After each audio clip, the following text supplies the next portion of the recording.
Hi everyone, and thanks for joining us today for our CodeShip webinar about continuous integration and delivery with Docker best practices. I'm Manuel Weiss, co-founder and director of marketing here at CodeShip and the manager of our webinar program. Joining me today is our customer success engineer, Ethan Jones. Ethan is responsible for introducing users to our new CI infrastructure for Docker and helps solving all of your support tickets, basically. Today, Ethan will talk about CI and CD best practices for development teams that work with Docker. There are vast capabilities and options that Docker provides to make software development more efficient.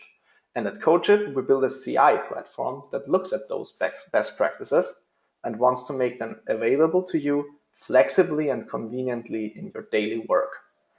Ethan will walk through a few examples and explain why some workflows are considered best practices in the industry. And for all examples that he is giving, Ethan will provide repositories on GitHub for you to check out later.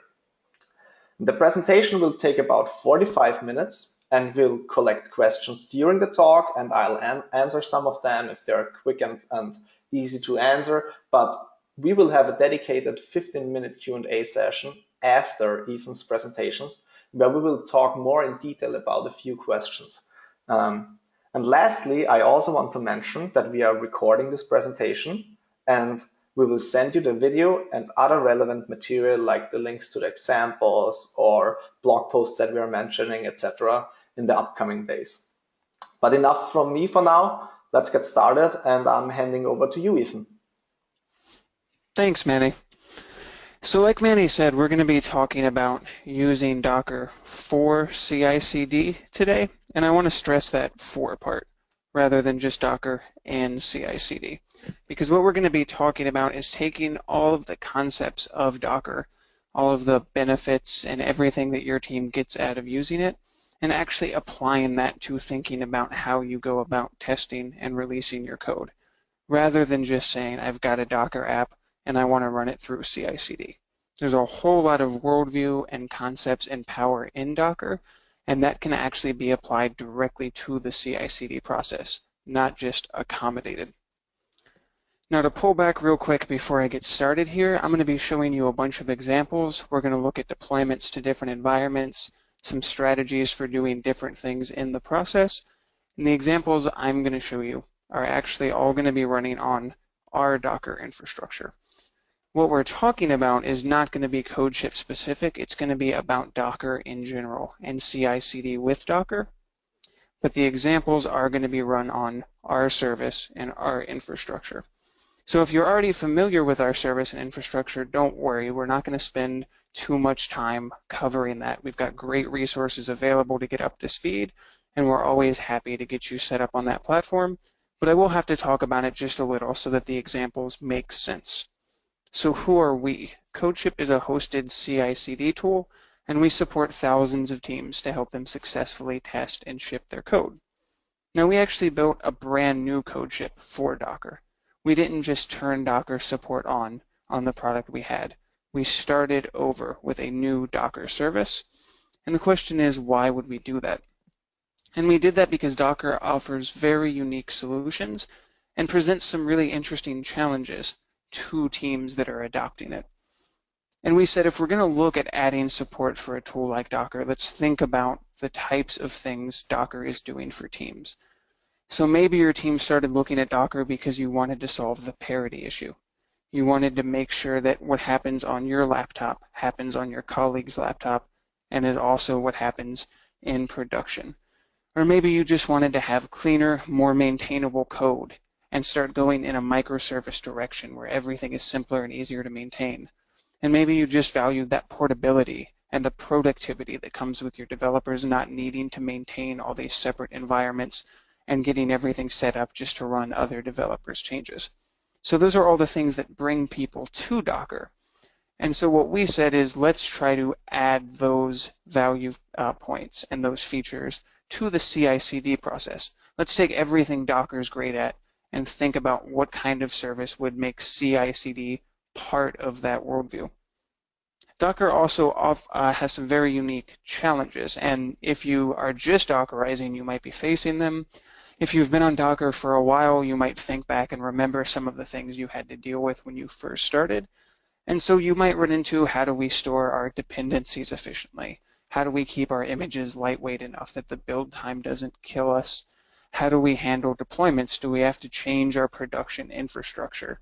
There's all these things you sort of bump into once you start looking at Docker, and we wanted to anticipate those things and have answers for those sorts of problems baked in. And so when we talk about what that looks like, we say Docker native. And two things you're going to hear us talk a lot about are full parity and containers as first-class citizens. Now, we'll talk a lot about it in terms of our Docker infrastructure, and we definitely try to achieve both of these points. But these are actually two ideas that your team can think about. So when you're sitting down with your team and you're trying to figure out how to design your application for Docker or how to design your CI/CD strategies, you can say, how can we maintain parity effectively? And by parity, we mean what happens on A also happens on B, but we also mean making that code really portable, really reusable, really easy to run anywhere.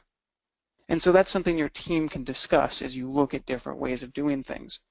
And containers as first-class citizens basically just means if you're going to do all of this work to get these great benefits of portable containers and microservices and all of that good stuff, you don't then want to start bolting on a bunch of external tooling required to make it work to accomplish other problems. So it's great that we've got this wonderful microservice set up, but unfortunately we've added X, Y, and Z to make CI/CD work or to make some other piece of it work. So now you have to go back and start configuring an environment again. That's not what we think you want to be doing when you start Dockerizing. And so that's another thing your team can talk about. How can we maintain our containers as the first-class citizens of the process? And that's how we build our service, but it's also how you can build your applications with or without CodeShip. And so if we look at where Docker native starts, we talk a lot about Docker Compose. And now I'm going to switch over here and look at an actual example. Now, if you're not familiar with Compose, I will get into it. But one thing I want to call out here is we've got a really great blog post from about a year ago on getting started with Compose for development. And so if you don't know everything about Compose, I'm not going to be spending a ton of time going into granular detail about how Compose works, but I definitely recommend looking at that blog post and then going and look at the Compose docs themselves so that you can get a better feel for what we're talking about. Now, technically what we're looking at here is not a Compose file.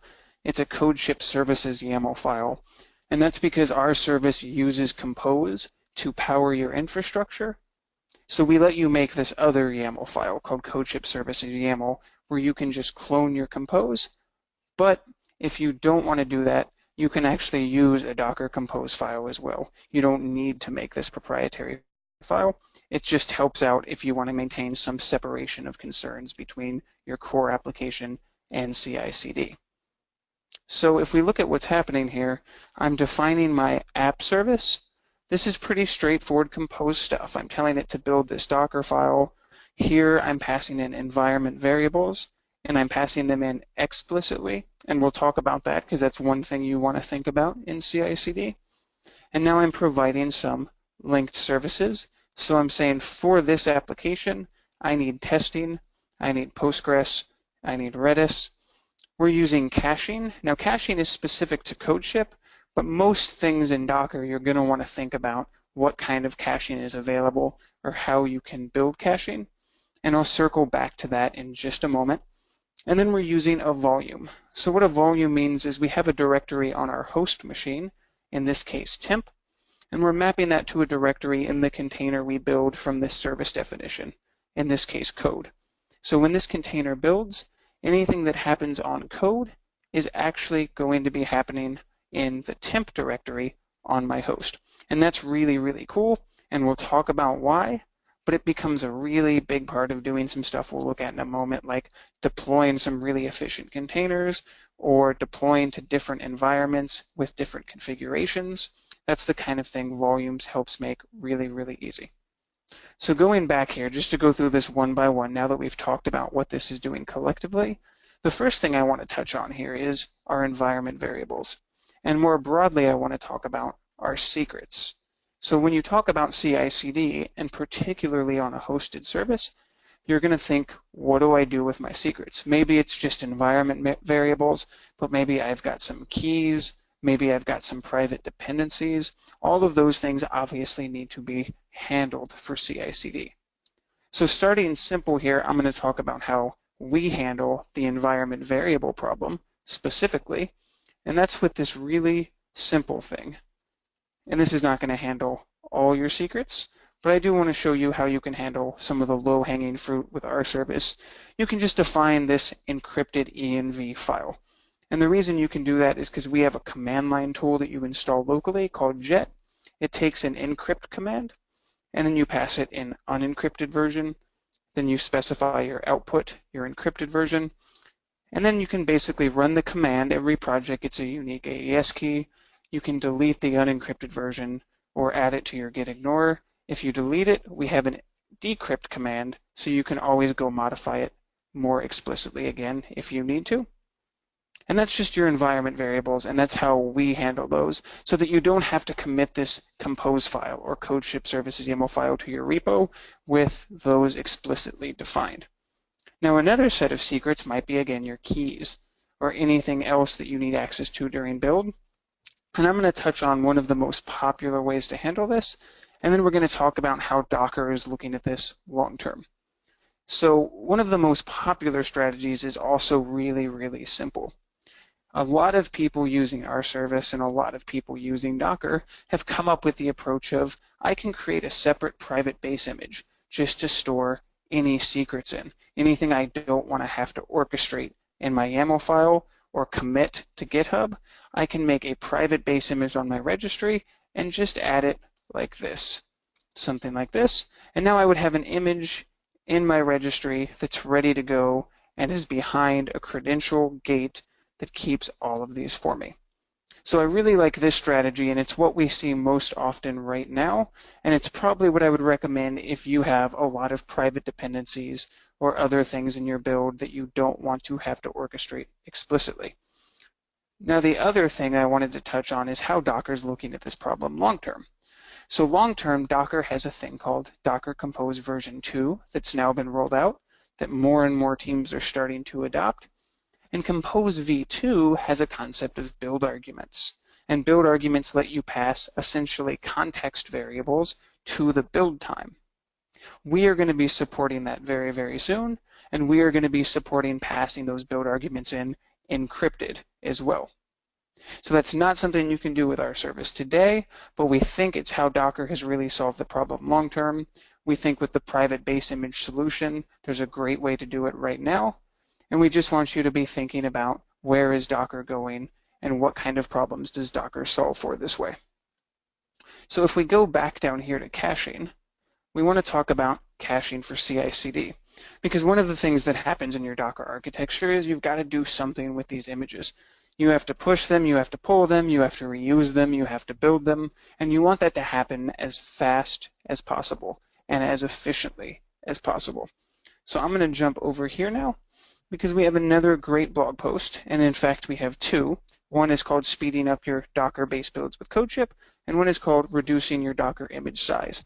And these are sort of the key pieces to effective caching, as well as to just making lighter and more portable images, whether it's for the purposes of CI/CD, or whether it's just for the purposes of having lighter and more portable images, which is awesome no matter what you're trying to do. So to start with, I would say there's some really good strategies that you're going to want to look at, and some of those include things like, where do you put your dependencies? This is a common question, because if you have a lot of dependencies that take a long time to build every single time, maybe you want to avoid that happening. The cool thing is one of the best methods and one of the most popular things our customers are doing is actually an extension of what we just saw with the secrets. So you can create a separate private base images just to statically store your most stable dependencies, and then in your Docker file include that and only explicitly fetch any of the more recent or volatile dependencies or any dependencies you're testing out, because it's going to be much faster to just download those already statically compiled dependencies from a base image than it is going to be to fetch them every time. So dependencies are out of the gate one way to optimize for CI/CD and one way to speed up your builds in general. The other thing we're going to see here is moving complexity from your test scripts into your Docker file. Now this is more CI/CD specific, because one of the things you don't want to have happen in CI/CD is a lot of redundant commands. You might have a lot of tests, you might have a lot of different deployment pipelines or different things that happen, and you don't want to have any basic build complexity or compiling have to happen over and over and over again in the same pipeline. So we recommend if you have that kind of complexity, don't do it at runtime, do it at build time. Move that into your Docker file so that you're not having to be redundant with what happens in your actual CI/CD pipelines.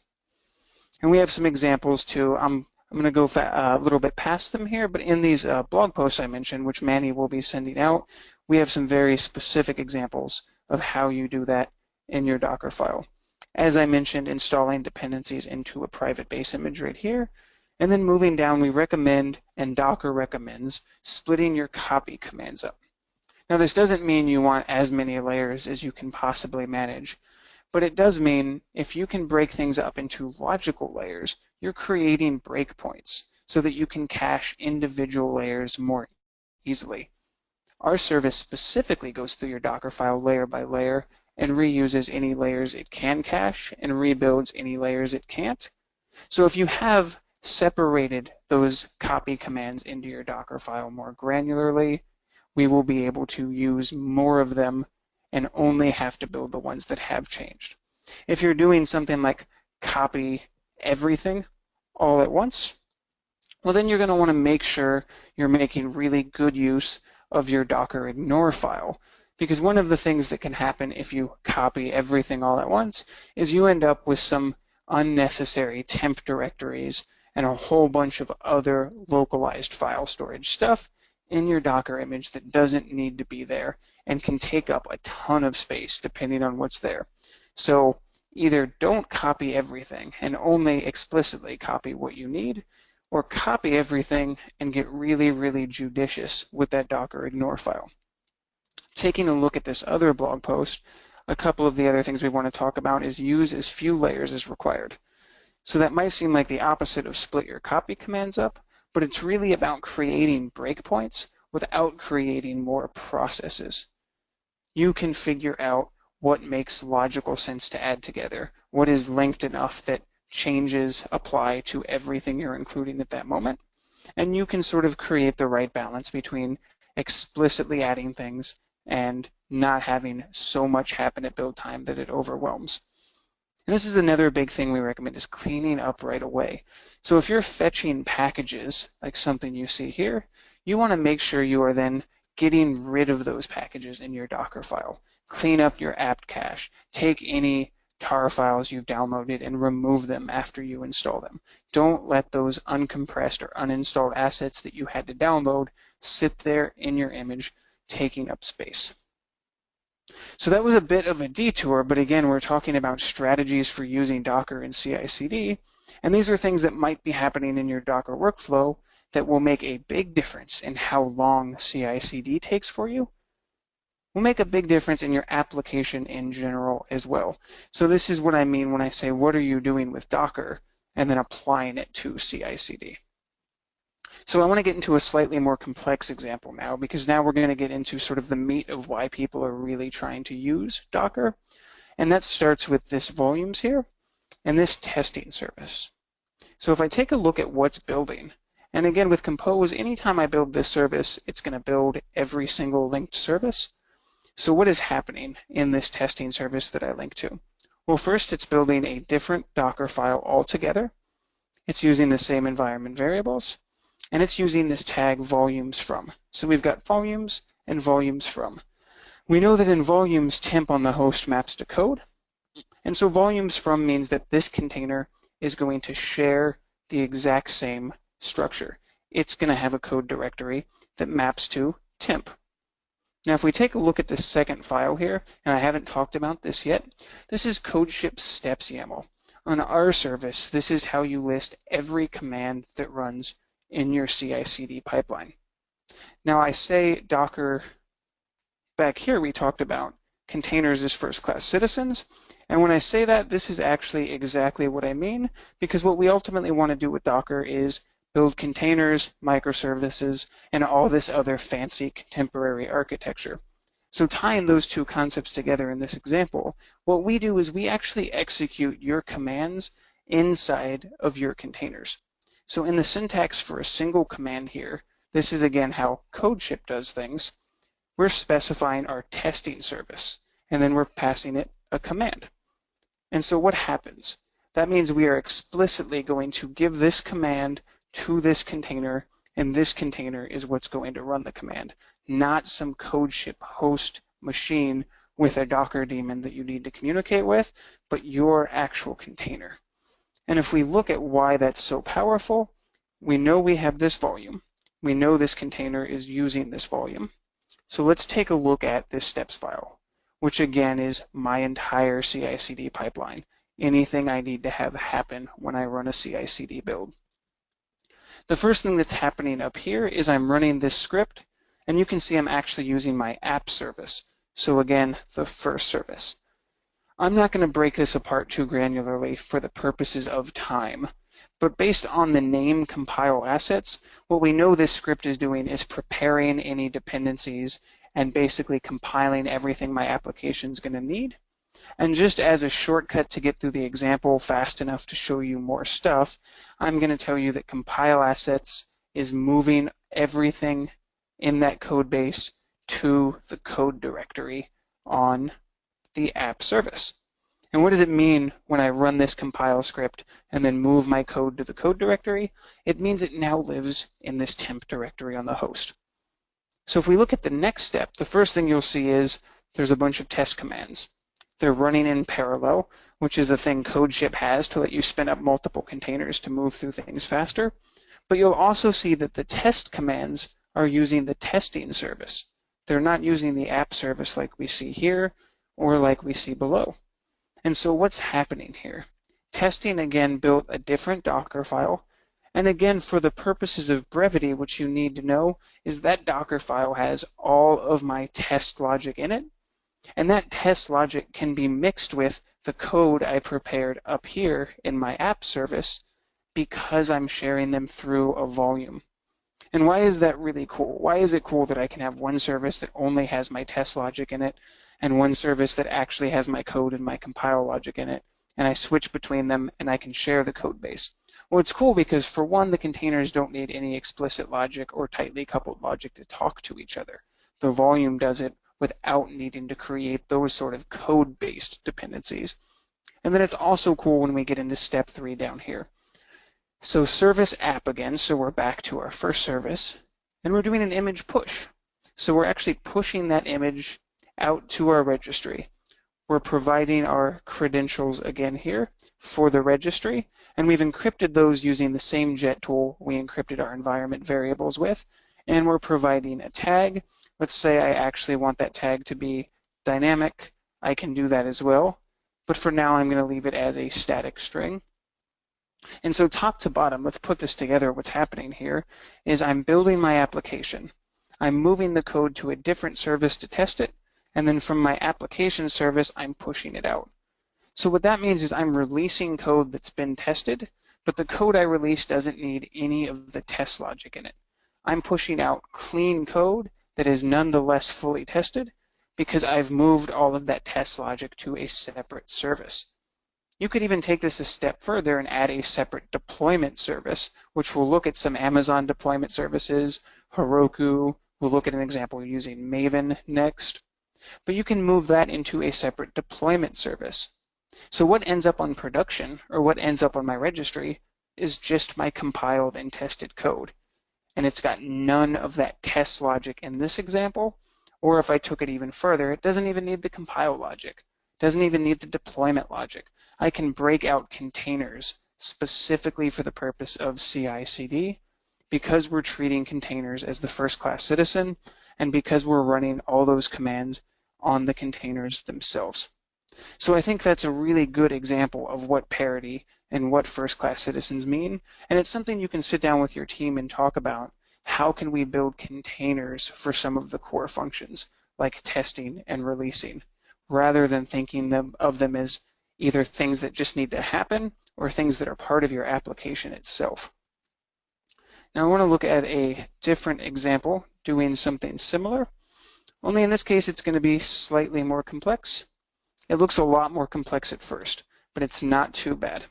So first we're building a service with Maven. And if you're wondering what Maven is, it's a Java tool to help you build and orchestrate and do a whole bunch of really powerful things. This example is really simple. All you need to know here is that I want Maven to build and push an image for me. That's what I'm asking Maven to do. And so that's what I'm doing here. I'm downloading my Maven image. Now you, using CodeShip, can actually download an image from any image registry you want. You can push an image to any image registry you want. You just need to have an endpoint that's accessible and credentials, so Amazon ECR, Google GCR, Quay, Docker Hub. In this case, because we've specified nothing, it's going to download this image from Docker Hub. So I'm downloading Maven and building it. I'm mounting a volume, which we saw in the last example. I'm using volumes from, and I'm using this AWS Generator Service, which we also saw in the last example. And I'm using links to build it.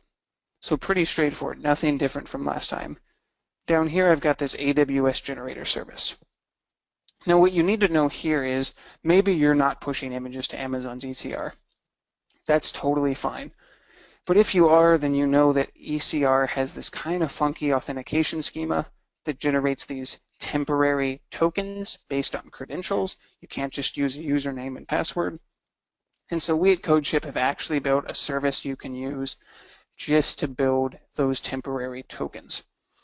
And so if we look here, I'm passing in an encrypted env file, and this is where my Amazon credentials are so that the service can generate those tokens. I'm using add Docker, which plugs a Docker daemon on the host, and this is actually something that's standard in Compose. It's how you accomplish Docker and Docker workflows. There's a lot of complexity and power behind it, and you can find some of that in our documentation as well as in Compose's documentation. We're caching this because why not? Faster is better. We're mounting a volume, and here we're passing a command. Now command, entry point, different ways of starting containers with explicit functions, these are things Compose does. What it's saying is use this container to execute this single purpose function. And in this case, and I know this because we built this service, the command it takes is just a path. So it's going to take this path, and the path is where to put the Amazon token. So if we tie this together, I'm building Maven, then Maven builds AWS Generator. AWS Generator runs the command to generate my OAuth token, or my authentication token, excuse me, it's not OAuth. It's going to do that against the Amazon credentials I provide in my environment variables. It's going to move those to a volume, and now Maven has access to that Amazon authentication token. So we saw a minute ago that CodeShip lets you use a step to push directly to a registry, but maybe you have some more complex tooling, like maybe you're using Maven or Ansible or even Chef, and you don't want CodeShip to be in charge of things. As you can see here, because again, we want containers to be our first-class citizens, and we want to run everything through the containers, not through anything you have to think, hey, how does CodeShip do this, or how does XYZ other service do this? We can do something like we see here. Now Maven would be building my images or doing whatever it is I want Maven to do, and through volumes and through links, all totally standard Docker Compose stuff, we're actually giving it access to my ECR registry. Now in my last example, I talked about pushing to a registry, and on this example, I talked about pushing to a registry, and that's because the last key piece here of Docker native is obviously images drive everything. Your workflow depends on them. You need to build them. You need to store them. You need to do everything around these concept of Docker images. And so everything is going to revolve around that when we talk about the beginning and the end of any CICD process that you're envisioning for your team using Docker. So here we've looked at a couple of different strategies. And now I want to look at some deployment stuff a little more explicitly. So I'm going to open up these examples. And I open those up. 1, 2, let's get them in the right order. All right. So we're going to look at AWS, Heroku, and Google. And what we're going to see here is if you're thinking about CICD as just a function of designing containers and as an extension of Docker architecture in general, you'll start to realize that it doesn't actually take a lot of work, or that there's not a big distinction no matter what you're trying to do. So let's start with this Amazon example. I've got this AWS deployment container. It's running a step here because I'm looking at CodeShip steps YAML files, which is where all of my tooling is available and where all of my pipeline is defined. So I run this step, test tools available. On CodeShip, whenever something fails, we fail the build instantly. So in our CI/CD world, if this had failed, the build's over, we know we have a problem. But let's say it passes, we move down here, we have some parallel steps once again, and these are actually direct AWS calls running some integration test scripts on AWS. And so how can I do that? If I look at the Docker file that builds AWS for me, you can see I'm actually grabbing the AWS CLI in the Docker file itself. And so because we run the commands on the containers, again, not to be redundant, but it's really important that your team thinks this way, we can do any type of command we want. So in this example, we have a script we want to run, and then we want to communicate directly with Amazon, and then we want to do an image push. Maybe you want to add Maven to this. Maybe you have some chef stuff. Maybe you have a custom notifier. All of that is fine. We don't even necessarily need separate code examples because it's all about build a container with the tooling you need and give it commands. And it's really that simple. So here we're running these S3 commands, and then we move down and we do an image push. We specify a registry, we provide our credentials encrypted, we give it a name, and we give it an image tag for the registry. Now, if you're wondering why these are in duplicate, this is something you might want to think about as well. So tag is a CodeShip specific feature here, and what this says is only run this step on a certain branch of my repo. So in this case, we've got tag master, we've got tag staging, and what we're saying is if I'm merging code into the master branch through a PR, I want this image push, and I want to give it this tag. If we're merging code into our staging branch, I want to do this image push, and I want to give it this image tag. And the reason that's a good point of discussion for your team is you want to think about what are the different states or touch points that your development team has access to currently. So in this example, anybody on the team would be able to test something locally or start working locally on the staging version or the production version currently deployed. But you could add more touch points if you wanted. You could have dev branches, feature branches, and you could easily create images to make it very easily on your local machine to toggle between different states of maturity or deployment or testing for your application. So one way to think about image pushes for your registry is related to deployment, but another way to think of it is providing access to individual states of your application, because everywhere you push with a unique tag in your pipeline is a place your developers can start their local workflow from. And what we see here is pretty real-world scenario. We're going to run our script, do our S3 deployments, do an image push. If we look at our Heroku example, Heroku's a little bit different. If we look at this command, and now I'm betting you can guess here that if I pop open the Docker file for my Heroku deployment service, it's installing the Heroku toolbelt for me so that it can run these commands. And it's actually just running straight up Heroku deployment commands. Now, Heroku does have a new Docker release API, so if you wanted to deploy with Docker, you totally could.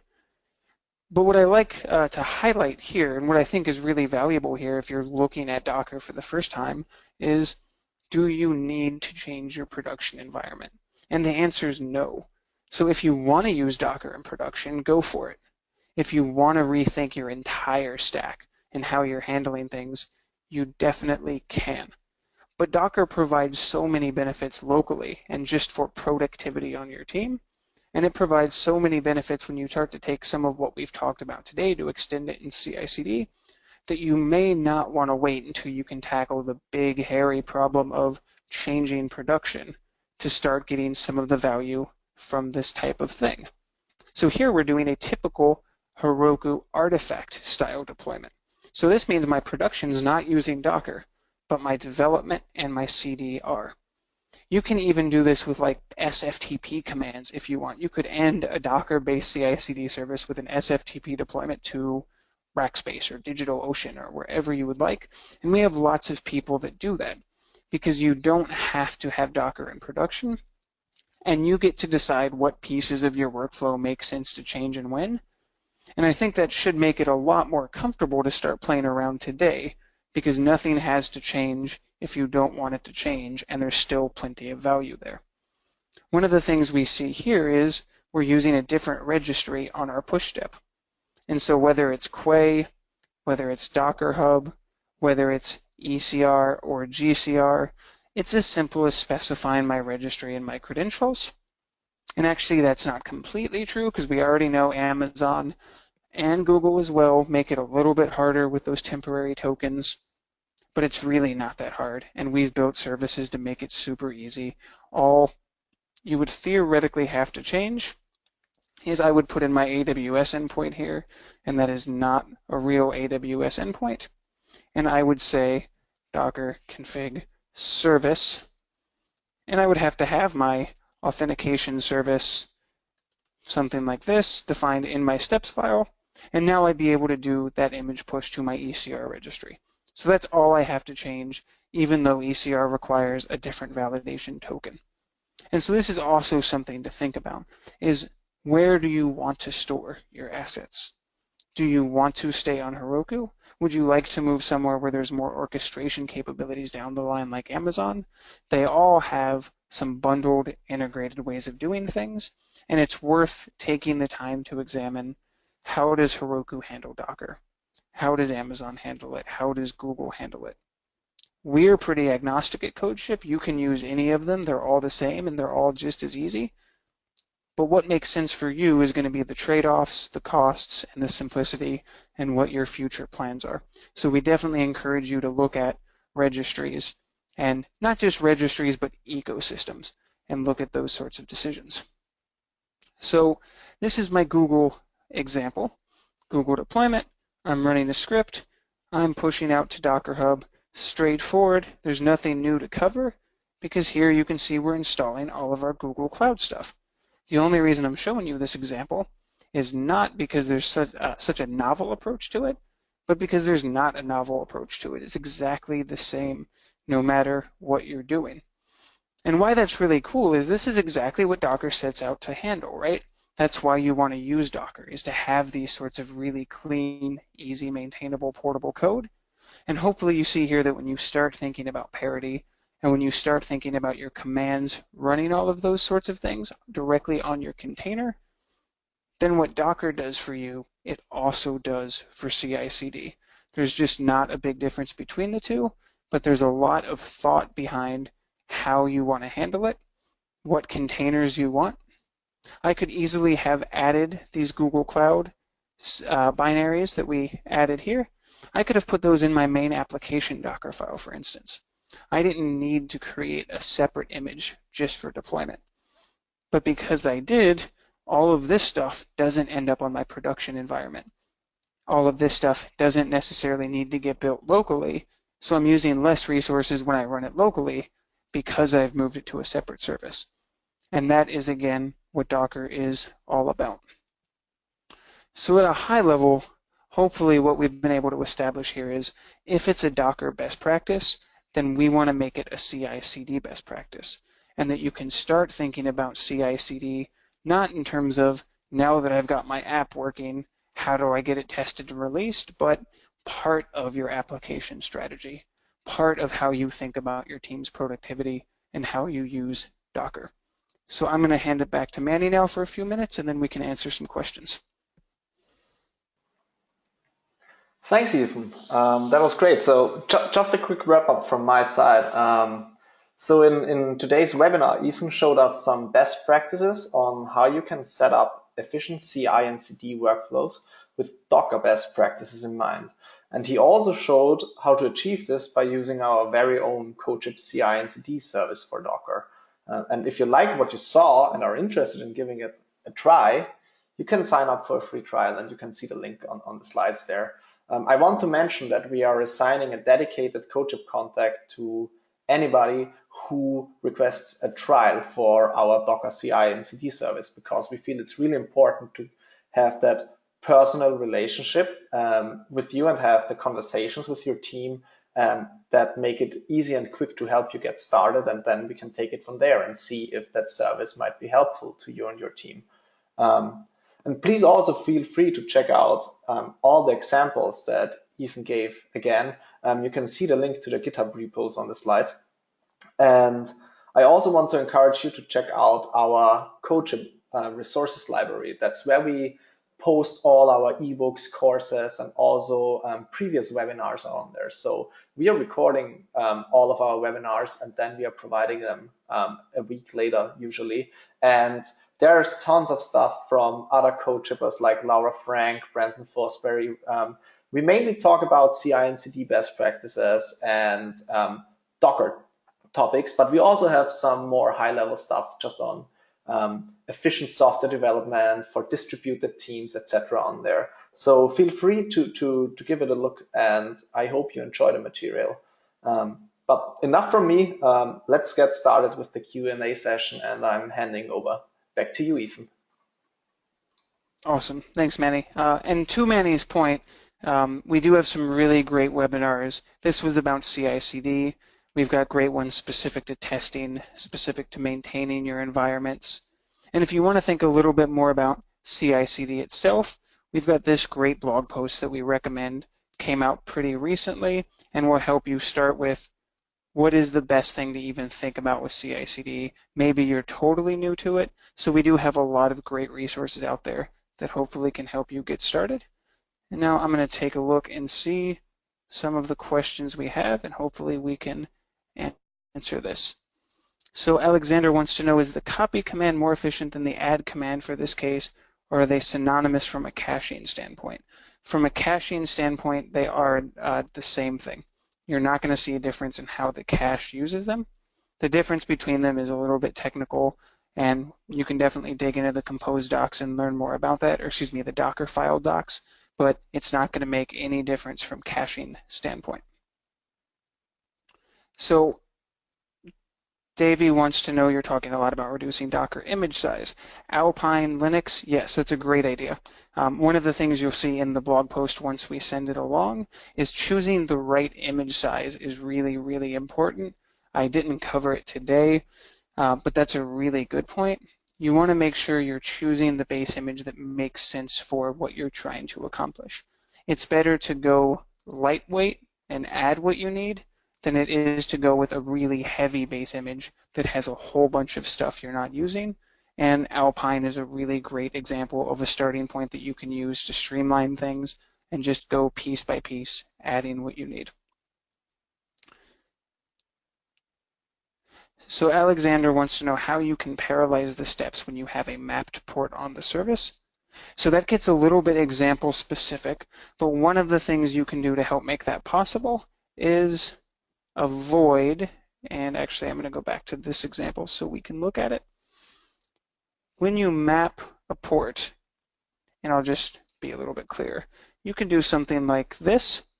And when you do this, what you're saying is an explicit mapping. What is the internal port to my container? What is the external port to my container? If you don't do that, then you're just leaving what the endpoint needs to be, and you're letting Docker itself decide how to route that traffic. And that's a really big deal with avoiding port conflicts, especially in parallel. But there's a lot of other cases those conflicts pop up too.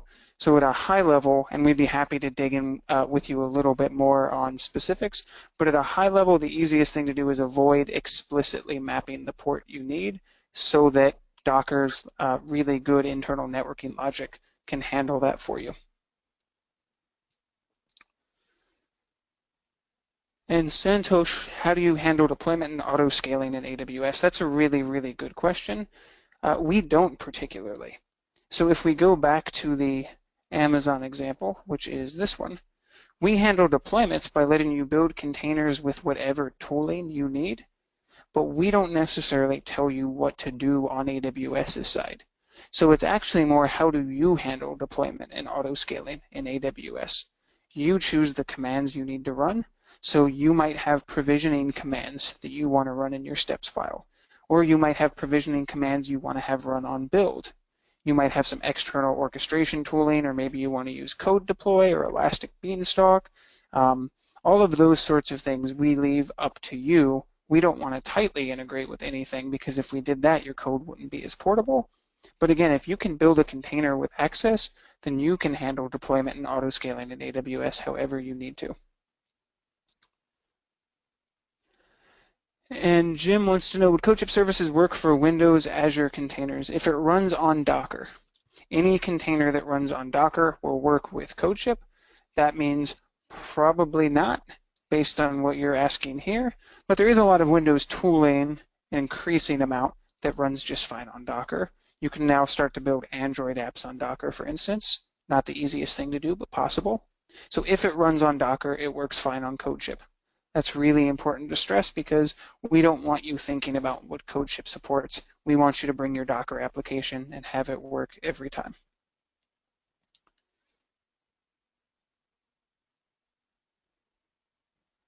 And Santosh says, what kind of tests are run by testing Dockers in your case? That's a good question. So they can be unit tests, they can be full stack integration tests. It's really whatever tests you have in your code and whatever test commands you trigger here. I could do something as simple as a basic RSpec, or in this case, you can see I've got full integration testing on the AWS level here. So again, the tests are just what you define in that steps file based on whatever services you orchestrate. The commands run internal to the container, inside the container. So you can run any level of complexity for tests, front end, back end, external, whatever you really want to do.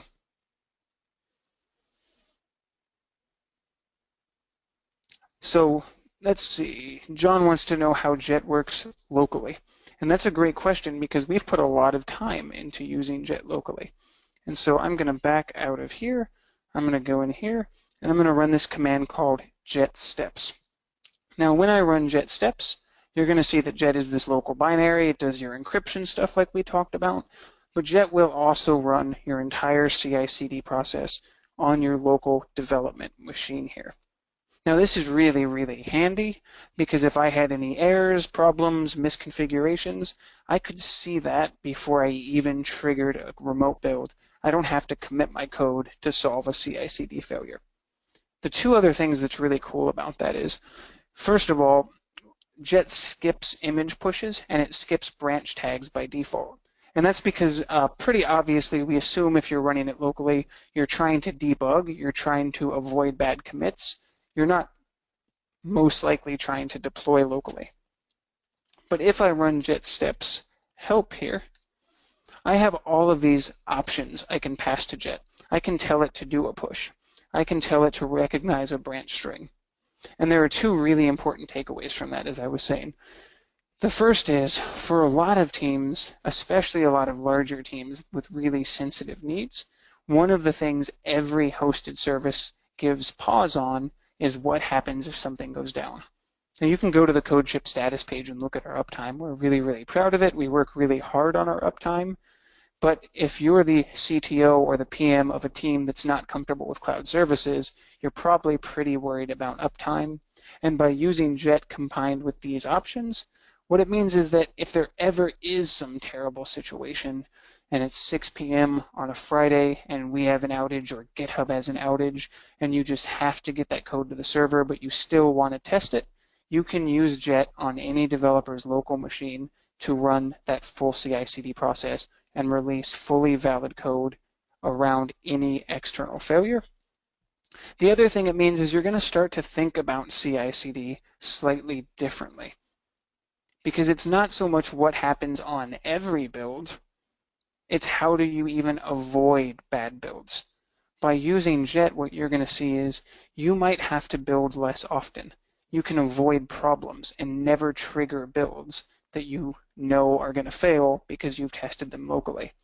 So it's saving time at the local level. It's reducing the number of builds that ever even need to go through CICD.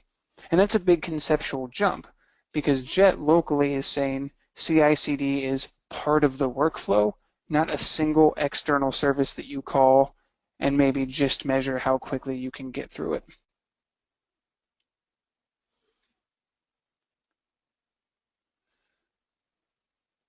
So Alexander wants to know what kind of solution would you recommend for local web app development where you need to rebuild something without rebuilding the container? Is that contrary to best practice? It depends. If you're trying to make a change in your code and you want to see, let's say, the change to that website. Let's say I'm running WordPress from Docker and I change my CSS and I want to see that update and I don't want to rebuild the whole container, there's definitely ways to do that. Is it best practices for local development? Sure. For CI/CD, no. For CI/CD, you want to make sure every test is actually building the containers, even if it seems like a tiny change. But for local development, there's ways that you can make those changes and not have to rebuild the container every time. It's not a problem at all, but I definitely don't recommend thinking of CI/CD as something you want to avoid rebuilds on. In fact, CI/CD, you want fresh builds. You want them as often as possible, and you want them isolated, because that's what high integrity CI/CD would all be about.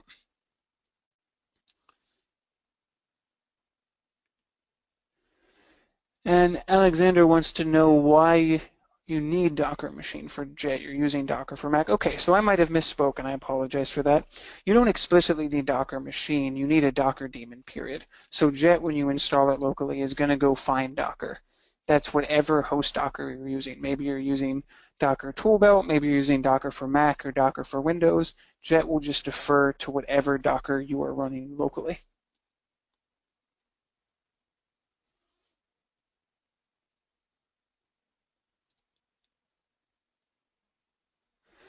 And Santosh says, as I understand, the S3 copy commands are copying test scripts into S3 during build time, which will run runtime. Yep, you're exactly right. So what's happening there is we move the S3 scripts and then we run them externally at runtime. So we're doing live integration testing on our S3 machines from the CI/CD instance from our Docker container.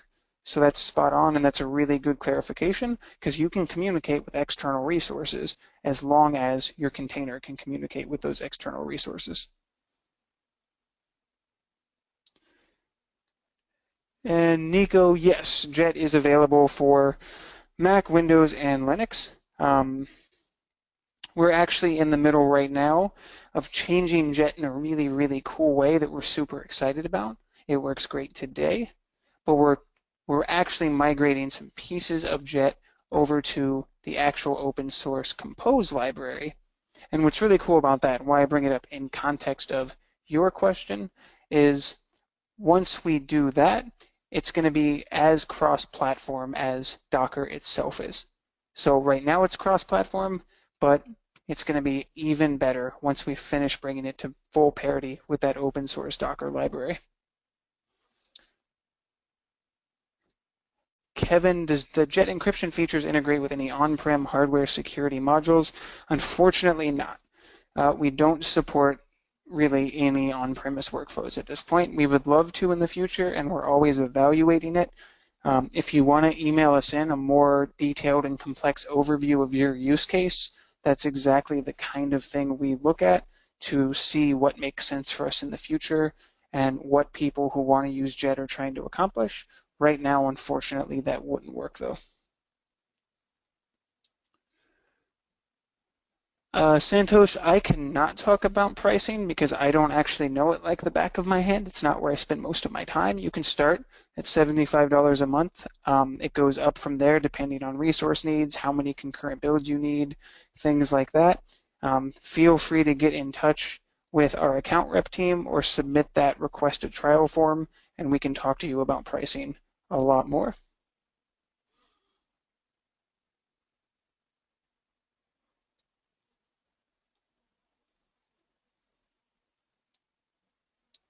And let's see what else.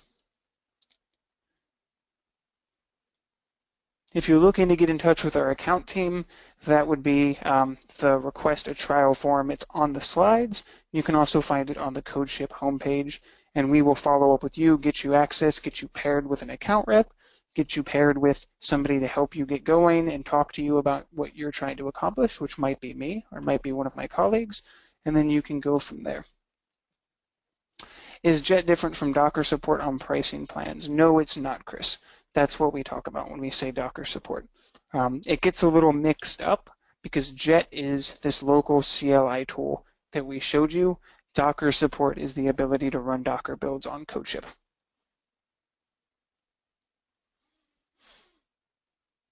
Alexander, how do you deal with rebuilding Go apps? That's a really good question, and I honestly don't know enough about Go to answer that off the top of my head. If you want to contact us directly by email, we can definitely get you an answer to that question. And if you go to the CodeShip blog, I know we've got some really good blog posts from our engineers and from friends of the company about Go, but I don't want to hazard a misleading guess to you because I'm not a Go expert.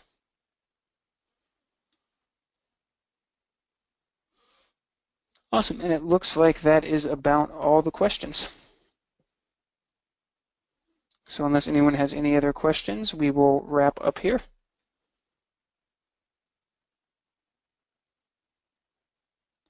It seems like we answered all the questions. So thanks everybody for joining, and we'll hope to see you next month again. And once again, because I saw the question again in the questions panel, yes, we recorded this webinar, and we will send out a video recording and all relevant material, the code examples and the blog posts even talked about in the upcoming days. I'm trying to even get it to you by tomorrow so you can have a look at it on your weekend. I'm pretty sure that will work out. So yeah, thanks everyone, and see you next time. Bye-bye. Thanks, y'all. Bye.